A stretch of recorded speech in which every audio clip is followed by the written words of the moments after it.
తరతరాల నుంచి వస్తున్న ఆస్తి. ఇది తరగని చిరునామా.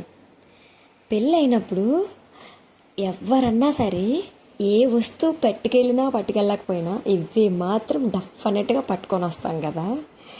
ఏ వస్తువుకైనా సరే యూజ్ అండ్ త్రో ఉంది, కానీ వీటికి మాత్రం యూజు ఉండదు, త్రో అస్సలే ఉండదు. వాటిని వాడేదే లేదు. అలా చూస్తూ ఉంటాం చాలా భద్రంగా. ఒక బంగారానన్నా వాడతాం, కానీ ఇవి మాత్రం వాడము. ఒక గ్లాస్ పోకూడదు. ఒక్క గ్లాస్ అయినా మిస్ అయ్యిందా ఆ నైట్కి ఇంకా నిద్ర రాదు. ఏమైంది అసలు, ఎవరైనా పట్టుకొని వెళ్ళిపోయారా, ఎక్కడ పెట్టాను, అది ఏమైపోయింది అనే టెన్షన్ వచ్చేస్తుంది కదా.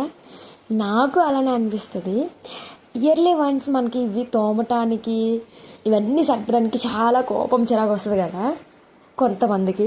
బట్ నాకు మాత్రం చాలా సరదా అనిపిస్తుంది. అంటే తోమటం అవన్నీ కష్టమే కాదన్ను, కానీ క్లీన్ అవుతాయి. అవి తోమినాక సర్ది పెట్టినాక అబ్బా ఇంటికి చాలా కలర్స్ పడుతుంది కదా. అవి మెరుస్తూ ఉంటాయి బంగారం లాగా. నాకు చాలా బాగా నచ్చుతుంది. తోమిన తర్వాత చాలాసార్లు అలా కూర్చుని వాటి వంకే చూస్తూ ఉంటాను. చాలా బాగుంటుంది ఆ ఫీల్.